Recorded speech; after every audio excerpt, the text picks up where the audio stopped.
I've discovered a neat trick on the TEO-5 which lets you control your low end by combining different waveforms. What this does is basically the waveforms cancel each other out in the low end, which really tidies it up nicely down there. And this can be particularly useful for pads. You want your pads to sit nicely in the mix and not muddy things up too much. So I've made this FM pad here, which sounds like this.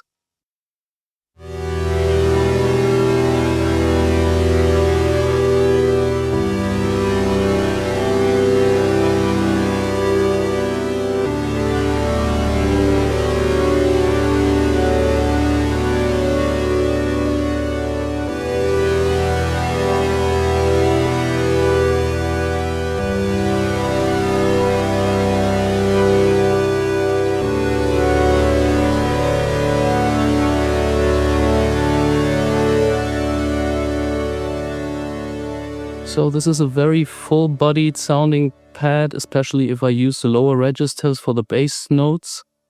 And it sounds great on its own, but if you want to use this sort of pad in a mix, it'll soon become too much. But you'd still want those bass notes in there so it has the necessary weight to it. Now, listen what happens if I hold the chord and then add the triangle wave. And you should be using headphones to really hear this.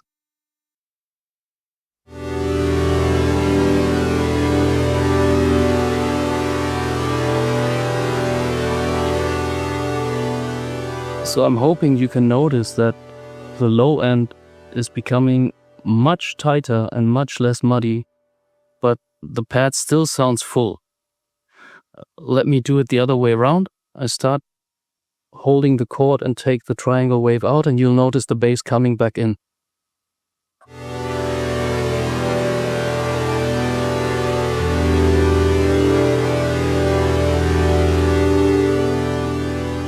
So I think that's really quite a remarkable difference. And I can really recommend this. And you just have to be aware of this kind of effect. You can use this to your advantage in both ways, really. So if you want a bass sound that really gives you a gut punch, then by all means avoid this. And I've noticed that this usually happens in combination of square wave and triangle wave, not so much with a sawtooth. But yeah, that's basically it. Give it a try, let me know what you think.